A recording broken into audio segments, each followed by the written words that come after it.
자, 이번 시간에는 절대값을 포함한 함수의 그래프에 대해서 한번 알아볼게요.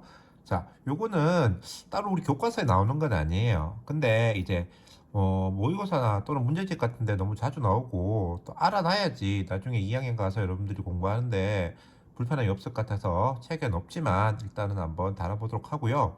책이 없지만 이것도 어떻게 보면 따로 가르치지 않아도 여러분들이 생각을 통해서 할 수도 있어야 되는 이제 그런 부분이긴 합니다. 그래서 한번 알아보도록 할게요. 자, 우선 기호에 대해서 우리가 조금 알아봐 줘야 되겠어요. 우리가 가끔씩 보다 보면 fx, y equal 0 이런 표현을 쓰기도 하고 또는 y는 fx라는 표현을 쓰기도 합니다.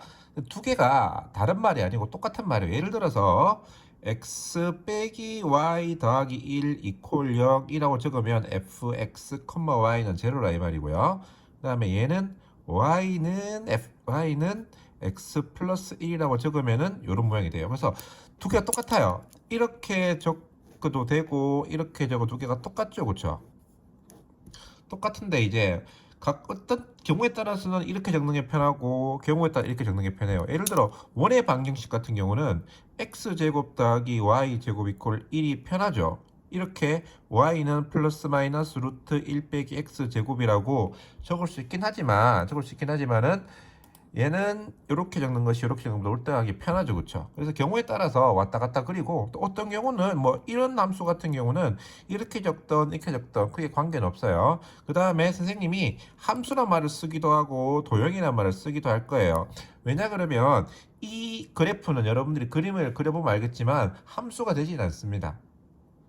얘는 함수의 그래프가 되지만 얘는 함수의 그래프가 되지 않아요. 그래서 도형이란 말을 쓰면 조금 더 포괄적인 개념이긴 한데 실질적으로 뭐 그렇다고 해서 함수랑 또는 뭐 그 도형이랑 특별하게 달라지는 건 없습니다. 그래서 하나만 할 수 있으면 나머지도 똑같이 할 수 있을 거다라는 생각을 갖고 있으면 돼요, 여러분들이.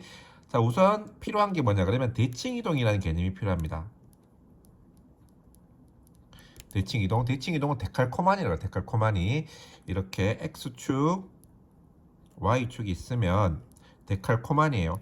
x축을 중심으로 접느냐 y축을 중심으로 접느냐 x축을 중심으로 접느냐 y축을 중심으로 접느냐 이런 개념입니다. 그렇죠?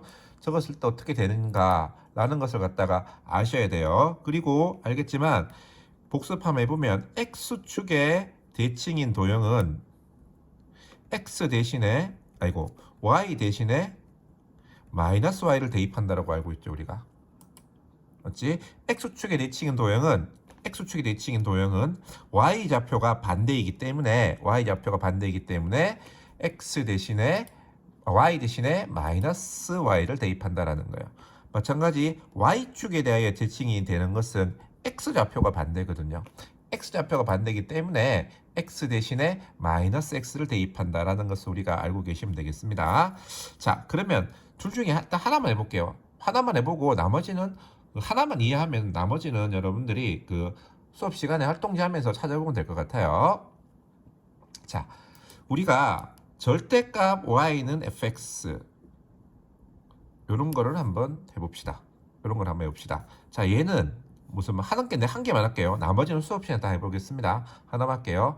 자, 얘는 뭐냐 그러면 어떤 경우는 y는 fx가 되고 어떤 경우는 마이너스 y는 fx가 될 거예요. 그렇죠? 언제? y가 0 이상이라면 절대값이 그대로 나올 것이고 y가 0보다 적다면 절대값을 갖다가 마이너스를 달고 나올 겁니다. 자, 그러면 자, 보죠. 그러면 우리가 예를 들어서 한번 보겠습니다.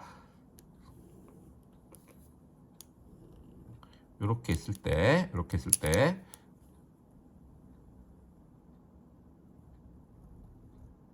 자, 요게 y는 fx의 그림이다라고 한번 생각을 해봅시다.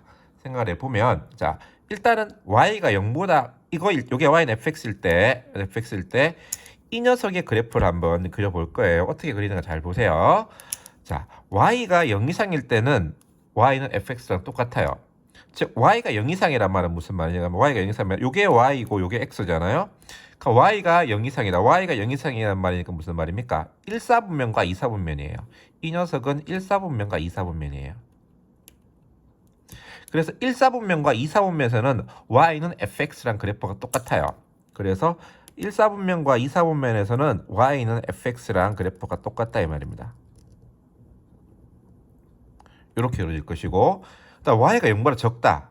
y가 0보다 적다는 말은 몇 사분면, 몇 사분면입니까? 3사분면과 4사분면이죠. 3사분면과 4사분면에서는 마이너스 y는 fx예요. 마이너스 y는 fx니까 y는 fx에서 y 대신에 마이너스 y가 들어갔죠. 그렇죠? 그럼 아까 했어요. y 대신에 마이너스 y가 들어가면 뭐에 대한 대칭이라고 그랬습니까? x축에 대한 대칭이라고 그랬죠. 그래서 3사분면과 4사분면은 y 콜 fx를 갖다가 어떻게 하라? x축에 대하여 대칭시켜라 이 말이에요. 이렇게. 그래서 1사분면과 2사분면에서는 이렇게 되고 3사분면과 4사분면에서는 이렇게 되는 이런 함수의 그래프가 바로 절대값 y는 fx의 그래프가 된다라는 거예요. 그런데 매번 문제 풀 때마다 이렇게 할 수는 없으니까 어떻게 하냐 그러면 절대값 y는 fx라는 게 나오면 얘는 y가 0보다 큰 것만 남겨서 x축에 대하여 대칭 이동시킨다. 이렇게 결과로 기억하셔도 됩니다. 근데 뭐 그렇게 꼭 기억하지 않더라도 여러분들 어렵지 않게 이렇게 이건 정도로도 할 수 있기 때문에 여러분들이 이걸 이해하시면 되겠고요. 수업 내가 영상에서는 이거 하나만 해주지만 수업 시간에서는 절대값을 갖다가 여기 세우기도 하고 뭐 이상한 방법을 할 겁니다. 그래서 그런 걸 갖다가 여러분들이 잘 생각하셔서 수업 시간에 한번 해보시면 될 것 같습니다.